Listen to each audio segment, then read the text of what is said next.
ជំរាបសួរអ៊ំពូមីងបងប្អូនទាំងអស់គ្នានៅថ្ងៃនេះខ្ញុំលើកយកករណីមួយកើតឡើងនៅស្រុកខ្មែរយើងនឹងរឿងក្តីនឹងកើតឡើងទៅលើភ្ញៀវជាមនុស្សស្រីជនជាតិឥណ្ឌូនេស៊ីបានមកលេងស្រុកខ្មែរជាមួយនឹងប្តីរបស់គាត់តែបែរជារកឃើញដេកស្លាប់នៅក្នុងបន្ទប់សណ្ឋាគារនៅភ្នំពេញនឹងទៅវិញសម្រាប់ខ្ញុំអត់ដែលដឹងរឿងក្តីនឹងទេពីមុនមកទើបតែដឹងនៅពេលដែលខ្ញុំធ្វើរឿងក្តីនឹងឯងសណ្ឋាគារនឹងនៅបើកដំណើរការរាល់ថ្ងៃទេនៅភ្នំពេញយើងនឹងខំអីក៏អត់មានអ្នកគេបានដឹងថានាងបានស្លាប់ដែរតើតើមានក្លិនស្អុយភាយចេញមកក្រៅបានបុគ្គលិកនៅសណ្ឋាគារបានដឹងបុគ្គលិកនៅសណ្ឋាគារក៏សម្រេចចិត្តគាស់ទ្វារបន្ទប់ចូលទៅខាងក្នុងឥឡូវបើចង់ដឹងថាមានរឿងអីដែលបានកើតឡើងទៅលើនាងមិនបាននាងស្លាប់តើប្តីរបស់នាងនៅណាកុំឲ្យខាត់ពេលយូរយើងមកតាមដានស្ដាប់ទាំងអស់គ្នាថ្ងៃទី22ខែមិនិនាឆ្នាំ2018បុគ្គលិកនៅសណ្ឋាគារក្នុងក្រុងភ្នំពេញយើងនឹងធំក្លិនស្អុយជាខ្លាំងភាយចេញពីបន្ទប់មួយដែលមាន2អ្នកប្តីប្រពន្ធស្នាក់នៅបើតាមឯកសារនៅក្នុងសណ្ឋាគារភ្ញៀវដែលមកចូលស្នាក់នៅក្នុងសណ្ឋាគារនឹងគឺម្ចាស់បន្ទប់មានឈ្មោះថា Bilal Abdul Fatin ជាជនជាតិអាមេរិកនិងមានប្រពន្ធឈ្មោះថា Enen Kayati ជាជនជាតិឥណ្ឌូនេស៊ីពេលធំក្លិនស្អុយអញ្ចឹងហើយទ្វារនឹងគឺចាក់សោពីក្រៅទៀតដែលវាចលែកមែនទែនព្រោះសោនឹងគឺមិនមែនសោរបស់សណ្ឋាគារទេគេអត់ដែលស្គាល់អត់ដែលដឹងថាសោនឹងគឺបានមកពីណាទេដោយក្តីសង្ស័យបុគ្គលិកនៅសណ្ឋាគារនឹងក៏ពិភាក្សាគ្នាសម្រាប់ចាត់ថានឹងវៃបំបែកសោចូលទៅខាងក្នុងគ្រាន់តែទ្វារបើកភ្លាមក្លិនស្អុយចង់ស្លាប់ស្អុយមែនទែនទ្រាំអត់ចង់បានតាមសភាពនិងតាមក្លិនរបស់សាកសពនឹងមិនស្លាប់ថ្ងៃនឹងទេប្រហែលជាស្លាប់យូរថ្ងៃមកហើយតែអត់មានអ្នកគេចាប់អារម្មណ៍ខាងបុគ្គលិកធំក្លិនស្អុយមិនទ្រាំចូលទៅមើលក៏ឃើញរាងកាយរបស់មនុស្សស្រីម្នាក់ដែលមានឈ្មោះថា Enen Kayati ដែលស្លាប់នៅកណ្ដាលបន្ទប់ហើមអលួយមើលទៅឡើងរន្ធត់មែនទែនតាមបុគ្គលិកដែលបានឃើញគាត់ថាគាត់ចាំរូបភាពនឹងឡើងច្បាស់គួរឲ្យខ្លាចហើយក្លិនស្អុយនឹងគឺដិតជាប់នៅក្នុងខួរក្បាលរបស់គាត់នៅឡើយទេខាងបុគ្គលិកក៏បានទេទៅប៉ូលីសឲ្យប៉ូលីសមកពិនិត្យនៅកន្លែងកើតហេតុប្រមូលភស្តុតាងដើម្បីចាប់ខ្លួនឃាតករដែលបានសម្លាប់នាងអេណែនមកស្នាក់នៅក្នុងសណ្ឋាគារនឹង2អ្នកប្តីប្រពន្ធឥឡូវប្រពន្ធស្លាប់អីចុះប្តីនៅណាវិញមិនបានអត់ឃើញអញ្ចឹងប្រពន្ធស្លាប់មួយទាំងមូលមិនបានបាត់ប្តីអញ្ចឹងឬក៏ប្តីនឹងត្រូវបានគេសម្លាប់ដែរពេលដែលប៉ូលីសមកដល់កន្លែងបន្ទប់កើតហេតុប៉ូលីសបានពិនិត្យឆែកឆេរប៉ូលីសបានរមើលក៏ឃើញមានអត្តសញ្ញាណប័ណ្ណរបស់អេណែនរឿងក្តីរបស់អេណែនពេលប៉ូលីសស៊ើបយូរទៅក៏បានដឹងពីភាពខ្មៅងងឹតនៅពីក្រោយការស្លាប់របស់នាងត្រូវបានគេរំលោភបំពានធ្វើបាបលើរាងកាយយូរហើយរហូតមកស្លាប់នៅខ្មែរយើងនឹងឯងមុនពេលដែលដឹងរឿងក្តីមួយនឹងយើងមកស្គាល់ពីអេណែនបន្តិចសិនថានាងជាណាគេតែខ្ញុំសូមប្រាប់ឲ្យហើយថាព័ត៌មានដែលតាក់ទងជាមួយនឹងអេណែននឹងគឺអត់សូវមានទេអេណែនកើតនៅថ្ងៃទី12ខែកញ្ញាឆ្នាំ1970នៅទីក្រុងចាកាតាប្រទេសឥណ្ឌូនេស៊ីគ្រួសាររបស់នាងមិនមែនជាគ្រួសារមួយដែលធូរធារទេគ្រួសារមួយដែលមធ្យមមានមកល្មមគ្រប់ញ៉ាំ3ពេលដែលនាងធំពេញកមុំគ្រប់វ័យត្រូវរៀបការនាងក៏បានរៀបការជាមួយនឹងបុរសម្នាក់មានឈ្មោះថាហាសានូឌីននិងមានកូន3នាក់ជាមួយគ្នាប្តីប្រពន្ធរបស់អេណែននិងហាសានូឌីនអត់សូវចុះសម្រុងគ្នាទេតែងតែមានរឿងជាមួយគ្នាមិនចេះចប់ចានឆ្នាំក្រោយមកប្តីប្រពន្ធនឹងក៏សម្រេចចិត្តលែងលះគ្នាក្រោយការលែងលះគ្នាខាងប្រពន្ធក៏យកកូនទាំង3ទៅចិញ្ចឹមបីបាច់មើលថែនៅម្នាក់ឯងយូរទៅអេណែនក៏ចង់បានគូស្នេហ៍ថ្មីចង់បានប្តីថ្មីនិយាយទៅគឺនាងចង់បានប្តីថ្មីមួយទៀតហ្មងនាងក៏ចាប់ផ្ដើមដោនឡូតអេបរកគូស្នេហ៍របស់អ្នកមូស្លីមដែលអេបនឹងមានឈ្មោះថា muslima.com នៅក្នុងឆ្នាំ2014នាងក៏បានជួបជាមួយនឹងបុរសម្នាក់មានឈ្មោះថា Bilal Abdul Fatin Bilal ជាជនជាតិអាមេរិកតែរស់នៅក្នុងប្រទេសឥណ្ឌូនេស៊ីមូលហេតុដែល Bilal គាត់រស់នៅប្រទេសឥណ្ឌូនេស៊ីនឹងគឺគាត់មានបញ្ហាគាត់អាចត្រឡប់ទៅស្រុកកំណើតរបស់គាត់វិញបាន ប្រហែលជាគាត់ធ្លាប់មានប្រវត្តិអាក្រក់ប្រព្រឹត្តបទល្មើសអីមើលទៅបានគាត់អត់ហ៊ានត្រឡប់ទៅអាមេរិកវិញព្រោះអីខ្លាចប៉ូលីសចាប់ខ្លួនបើមនុស្សល្អគេអត់ខ្លាចអញ្ចឹងទេតាមអ្នកស្គាល់ Belaf គេបាននិយាយថាគាត់មានស្បែកខ្មៅរាងកោងហើយអត់សូវខ្ពស់ប៉ុន្មានទេប្រហែលមកពីគាត់រាងចាស់បានគាត់រាងកោងពួកគេស្គាល់គ្នាតាមរយៈកម្មវិធីរកគូស្នេហ៍តាម dating app ឆាតលេងជាមួយគ្នាយូរៗទៅនិយាយត្រូវគ្នាទីបំផុតទៅក៏សម្រេចចិត្តជួបគ្នាផ្ទាល់មុខព្រោះអីឆាតជាមួយគ្នាយូរហើយចង់ជួបមុខគ្នាម្ដងពេលណាត់ជួបនឹង Annan អត់បានដឹងប្រវត្តិរបស់ Belaf ពីមុនមកទេទើបនាងលងជឿពាក្យសម្ដីរបស់ Belas ផ្ដល់ឱកាសឲ្យ Belas ប៉ុន្តែបើគិតទៅ Belas មិនមែនជាបរិះដែលស័ក្តិសមដែលល្អសម្រាប់នាងទេហើយ Belas ក៏អត់ស្មោះត្រង់ជាមួយនាងដែរក៏ហក់បោកប្រាស់នាងតាំងពីជួបគ្នាដំបូងម៉េះបើយោងទៅតាមពាក្យសម្ដីរបស់នាងបាននិយាយថា Belas នឹងបានកុហកនាងរឿងអាយុគាត់ថាគាត់នឹងមានអាយុ46ឆ្នាំទាំងដែលគាត់នឹងមានអាយុដល់ទៅ66ឆ្នាំខុសគ្នាឡើងចង់20ឆ្នាំ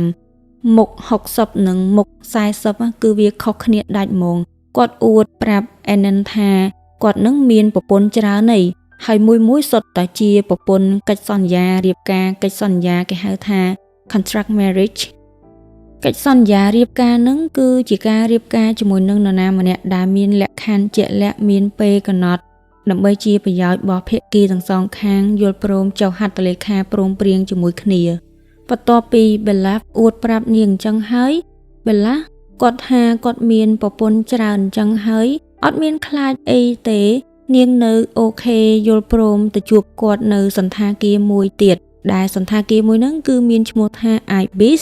នៅអគារ Sarina នៅក្នុងក្រុងចាកាតាកន្លែងហ្នឹងមិនមែនដោយការណាត់ជួបគ្នាលើកដំបូងដោយគូស្នេហ៍ដទៃអីទេគូស្នេហ៍ផ្សេងគេណាត់ជួបគ្នានៅតាមហាងកាហ្វេនៅកន្លែងសាធារណៈតែ Belaf ណាត់ជួបឡើងគឺនៅសន្តាគារហ្មង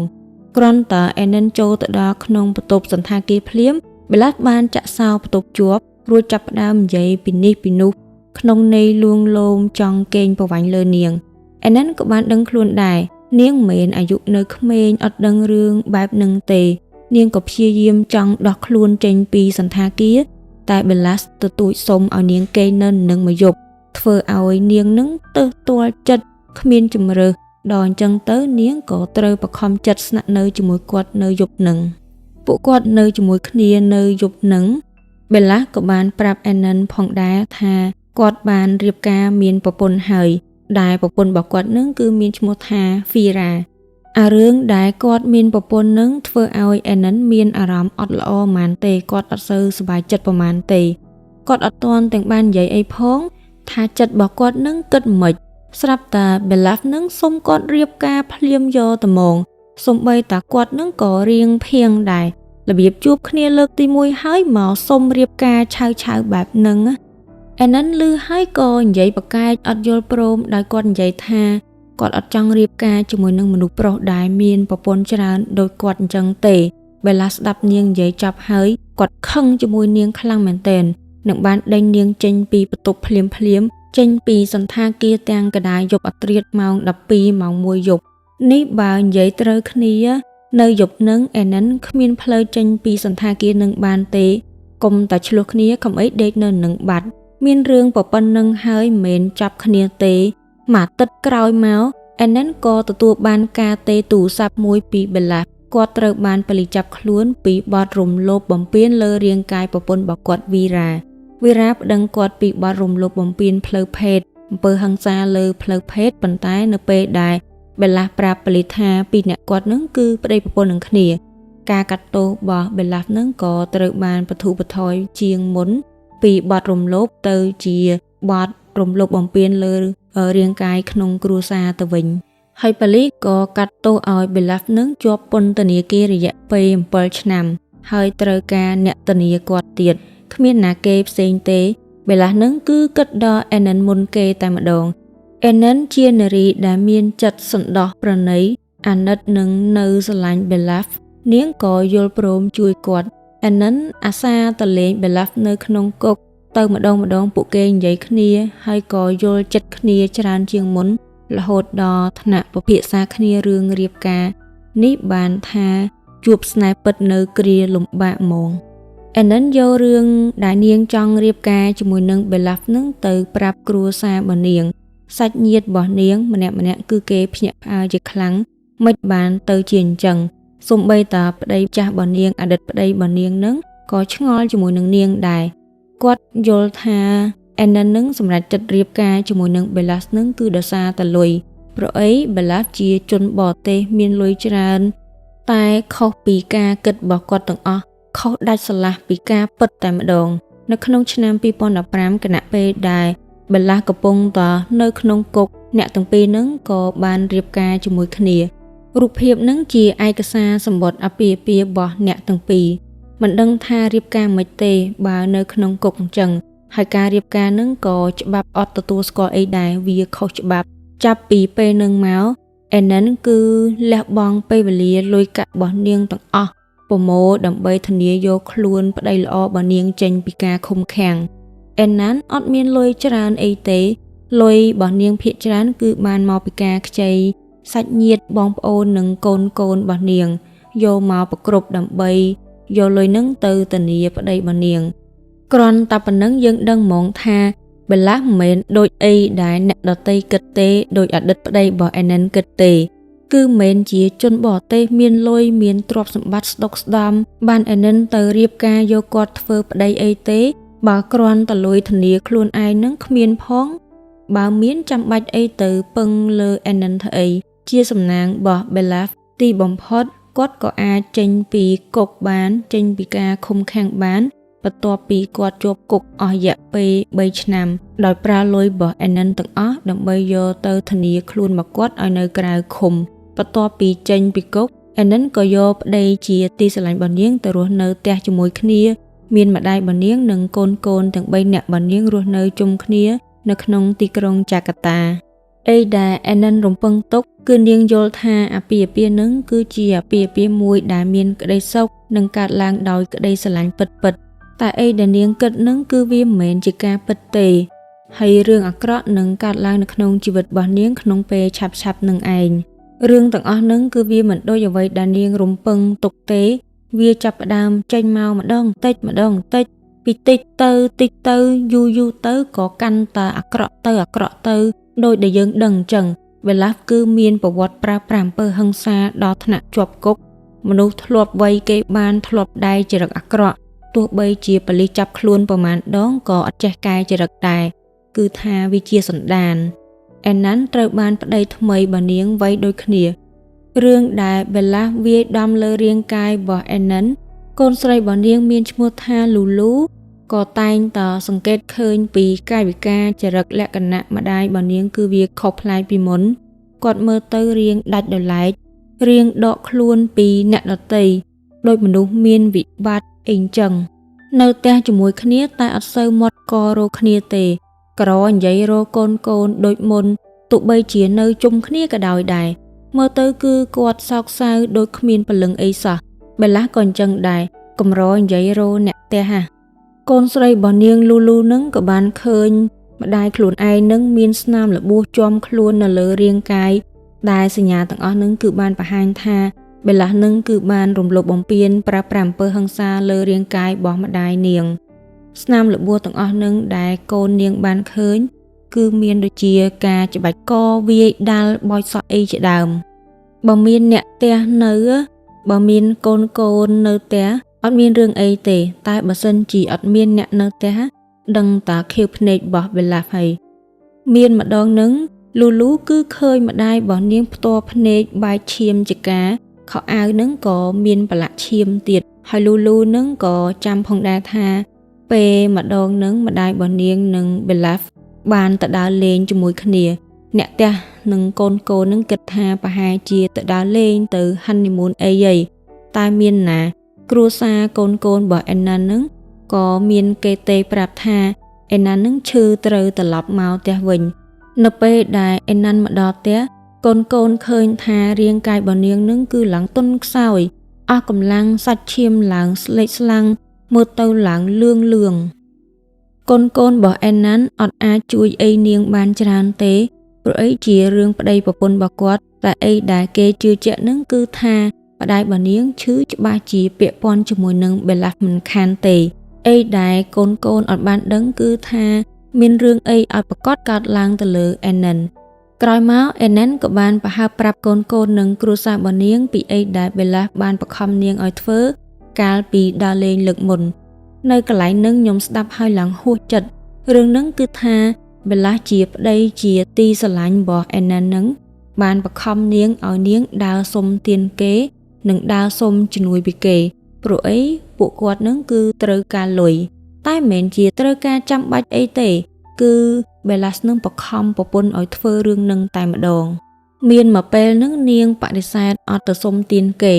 ដល់អញ្ចឹងទៅបេឡាស់ខឹងនាងមែនទែនរួចក៏បង្ខំនាងឲ្យទេខ្ចីលុយពីបងប្អូនពីអ្នកដទៃដែលនាងបានស្គាល់ពេលដែលខ្ចីអត់បានហើយអត់ទៅសុំទានគេទៀតបេឡាស់ក៏វាយដំទុកឲ្យនាងដេកឈឺដាច់បាយដាច់ទឹករាងកាយចុះខ្សោយសំណាងឲ្យមានគេទេប្រាប់ខំអីចប់បាត់ហើយពេលហ្នឹង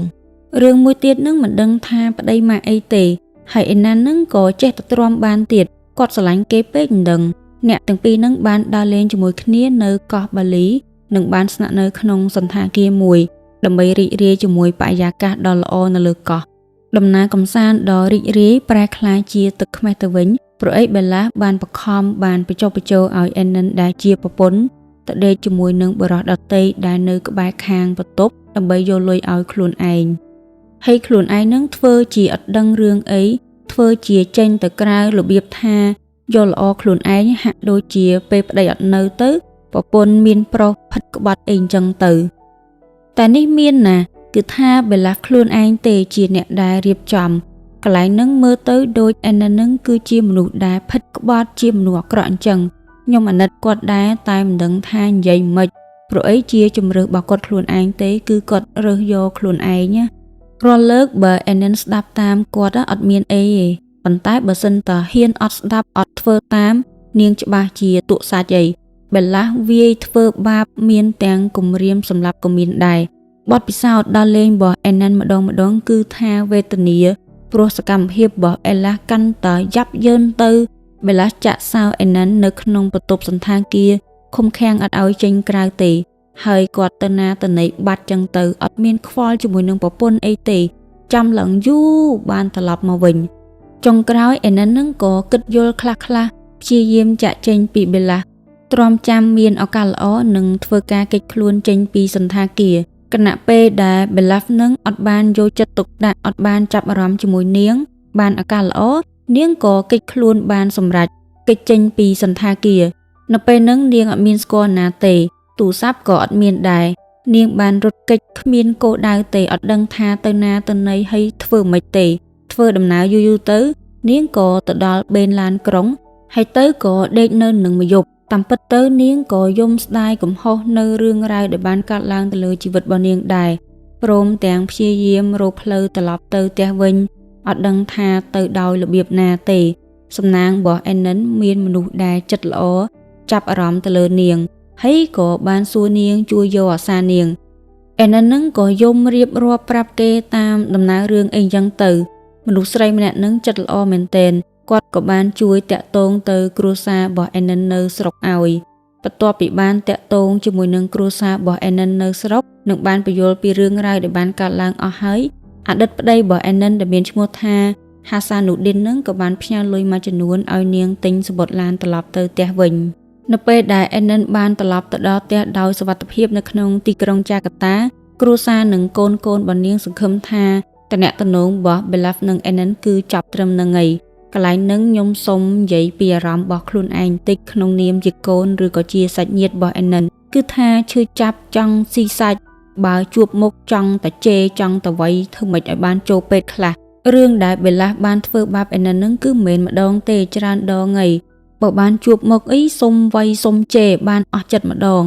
បេឡាស់នឹងវាធ្វើបាបនាងនៅផ្ទះអស់ចិត្តហើយពេលតណាតណីម្ដងនឹងនៅធ្វើបាបនាងទៀតនិយាយទៅបេឡាស់នាំនាងទៅដើរលេងម្ដងនឹងគឺក្នុងគោលបំណងកេងប្រវ័ញ្ចផលប្រយោជន៍ពីនាងទេមួយវិញទៀតនឹងគឺខ្ញុំស្ដីឲ្យខ្ញុំខឹងម៉ាក់ខ្លួនឯងហើយមើលទៅអាណិតគាត់ចេះតែអាណិតអីតែស្ដីឲ្យខ្លះឲ្យកុំឲ្យបានដៃពេក ចង់តែនិយាយថាសំមុខតើ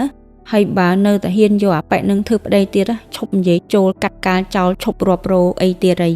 ថាកូននឹងអាក្រក់អីក៏អាក្រក់ទៅប៉ុន្តែម៉ែឯងនឹងវាដល់កពេកឥឡូវយើងបកមករឿងក្តីរបស់យើងវិញម្យ៉ាងដែរគ្រួសាររបស់អេនិនបានលួងលោមនាងនិយាយបញ្យល់សពគ្រប់នៅថាជួយទំនប់បំរុងនិយាយមួយម៉ាត់ទៅគឺអត់ចាំបាច់ឲ្យនាងធ្វើអីទេឲ្យតែដាច់គ្នាពីអាប៉ែនឹងគឺគេជួយចិញ្ចឹមមើលថែនាងអត់ឲ្យនាងធ្វើអីទេឲ្យតែដាច់គ្នាបន្ទាប់ពីដឹងរឿងដែលបានកើតឡើងទៅលើនាងនៅកោះបាលីអ្នកគ្រប់គ្នានៅក្នុងគ្រួសារកូននិងអតីតប្តីរបស់អេនិនគាត់ឆ្ងល់ថាម៉េចបានបេឡាស់ទៅជាអញ្ចឹងចេះតែប្រើប្រាស់អំពើហិង្សាលើអេនិនអញ្ចឹងបើនៅចំពោះមុខគ្រួសារបេឡាស់ធ្វើចរិតលក្ខណៈផ្សេងតែនៅពេលនៅតែពីរនាក់គឺដឹងតែប្រើប្រាស់អំពើហិង្សាដាក់អេនិនគ្រួសាររបស់អេនិនគិតស្មានថាប្រហែលជាបេឡាស់នឹងមានជំងឺបាក់ទឹកចិត្តឬក៏មានបញ្ហាផ្លូវចិត្តអីបានគាត់ឆេវឆាវមានអត្តចរិតខុសខើនៅក្នុងខ្លួនរបស់គាត់អញ្ចឹងបេឡាស់ហ៊ានធ្វើបាបប្រើប្រាស់អំពើហិង្សាដាក់អេនិននឹងនៅពេលដែលនាងនៅម្នាក់ឯងទេបើមានសមាជិកគ្រួសារណានៅនឹងពេលខ្លះក៏គាត់អត់សូវហ៊ានដែរព្រោះអីខ្លាចគេចូលមកជួយអេនិនអញ្ចឹងទៅគាត់ត្រូវបានគេដាក់វិញហើយរឿងដែលគ្រួសារកូនរបស់អេនិនបានដឹងគឺវាហួសចិត្តមែនទែនសូម្បីតាខ្ញុំជាអ្នកដតីនឹងនៅពេលដែលធ្វើរឿងក្តីនឹងក៏ខ្ញុំហួសចិត្តជាមួយនឹងអេនិនដែរគាត់ដូចជាអត់ចេះឈឺចាប់ជាមួយនឹងទង្វើដែលមនុស្សប្រុសអាក្រក់ម្នាក់ធ្វើដាក់គាត់សោះព្រោះអីគ្រាន់តែពីអាទិត្យក្រោយពីកើតហេតុនៅកោះបាលីបេឡាស់នឹងអត់មានកន្លែងត្រូវទៅដល់អញ្ចឹងទៅគាត់ក៏ត្រឡប់មកផ្ទះប្រពន្ធរបស់គាត់វិញត្រឡប់មករកអេនិនវិញនៅផ្ទះរបស់អេនិនអ្នកផ្ទះរបស់អេនិនគេត្រៀមខ្លួនថានឹងចាត់ការបេឡាស់ហើយប៉ុន្តែអត់ទាន់ទាំងបានចាត់ការផងហើយអេនិននឹងក៏អត់មានបានទៅរោរឿងទៅខឹងអីជាមួយនឹងគាត់ដែរព្រោះអីពេលហ្នឹងនៅពេលដែលបេឡាស់ត្រឡប់មកផ្ទះវិញហ្នឹងគឺគាត់មានលុយបេឡាស់មានលុយ50លានរូពីបើសិនជាយើងគិតជាលុយដុល្លារប្រហែលជា$3,200សហរដ្ឋអាមេរិករបៀបយកលុយមកកុំឲ្យគេរោរឿងមានអីធំជាងលុយទៀតបានលុយហើយបេឡាស់ក៏មកសួរនាំអេនិនថាមកលេងស្រុកខ្មែរអត់មកប្រទេសកម្ពុជាអត់មកជាមួយគាត់ណាលុយដែលបេឡាស់បាននឹងអត់ដឹងថាគាត់បានមកពីណាទេហើយក៏អត់មានណាគេហ៊ានសួរគាត់ដែរនៅពេលហ្នឹងបេឡាស់ព្យាយាមនិយាយធ្វើការសន្យាជាមួយនាងឲ្យនាងសប្បាយចិត្តថានឹងនាំនាងដើរលេងនៅជុំវិញតំបន់អាស៊ីជាមួយគ្នានឹងបញ្ចប់នៅត្រឹមប្រទេសសិង្ហបុរីនិងម៉ាឡេស៊ីដំបូងឡើយអេណាន់រៀងស្ទាក់ស្ទើរអត់ចង់ទៅប្រមាណទេព្រោះអីច្រើនលើកអីគឺកម្មរាល់លើកហ្មងអេណាន់ដឹងខ្លួនឯងថាបើសិនជាមានរឿងដូចនៅកោះបាលីនាងចប់បាត់ហើយអត់ដឹងថាទៅឲ្យណាគេជួយទៅពឹងណាគេទេព្រោះអីមិនមែនដូចនៅប្រទេសខ្លួនឯងណាបើសិនជាមានរឿងគឺត្រូវការចំណាយវាច្រើនណាដល់អញ្ចឹងទៅគឺនាងអត់ចង់ទៅប្រមាណទេបើនិយាយពីគ្រួសាររបស់អេណាន់វិញព្យាយាមបញ្ចុះបញ្ចូលនាងថាកុំឲ្យទៅប្រយ័ត្នមានរឿងអត់ល្អពួកគេបារម្ភពីសុវត្ថិភាពរបស់នាងខ្លាចនាងជួបគ្រោះថ្នាក់ពួកគេពិបាកនៅក្នុងការជួយនាងពួកឯងនៅប្រទេសដទៃមិនមែនជាប្រទេសឥណ្ឌូនេស៊ីអេណាន់យល់ព្រមតាមគ្រួសារថានាងដាច់ខាតអត់ទៅជាមួយនឹងបេឡាស់ទេតែបេឡាស់នឹងនៅតាមវ៉ក៏ទទូចសុំឲ្យនាងទៅជាមួយទីបំផុតអេណាន់នឹងក៏អូខេយល់ព្រមទៅជាមួយនឹងបេឡាស់មកខ្មែរយើងនឹងនៅពេលនឹងអត់ដឹងថាបេឡាស់និយាយអីទេបញ្ចុះបញ្ចូលនាងមិនបាននាងយល់ព្រមមកខ្មែរជាមួយគាត់ទេតែអីដែលនាងបានប្រាប់គ្រួសាររបស់នាងគឺអេណាន់បាននិយាយប្រាប់គ្រួសារនាងថា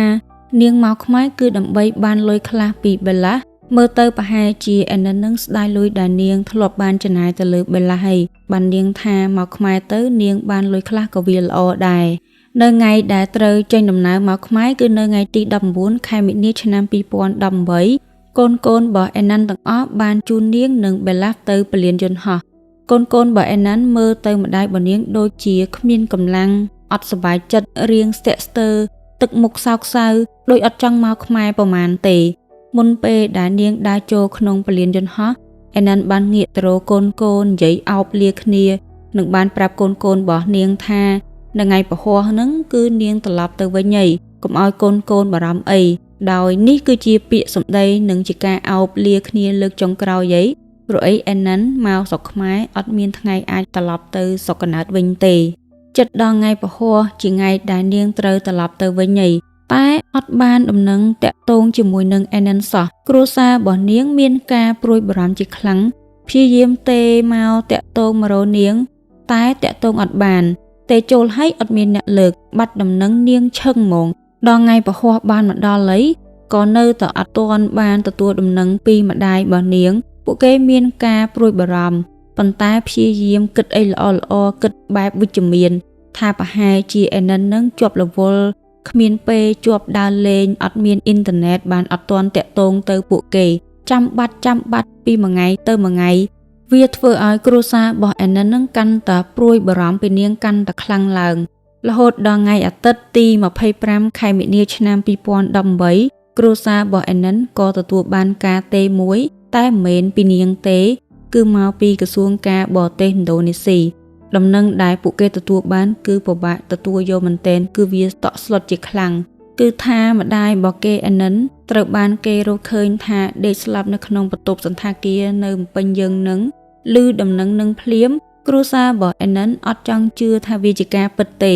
ពួកគេក៏បានស្រាវជ្រាវនៅតាមអ៊ីនធឺណិតរកព័ត៌មានតាក់ទងជាមួយនឹងអេនិនដែលសារព័ត៌មានខាងខ្មែរយើងបានចុះក៏ឃើញមានមែនដល់អញ្ចឹងទៅក៏ពួកគេជឿជាក់ថាវាជាការពិតគឺពិតជាម្ដាយរបស់ពួកគេដែលបានស្លាប់នៅក្នុងបន្ទប់សន្តាគារនឹងមែន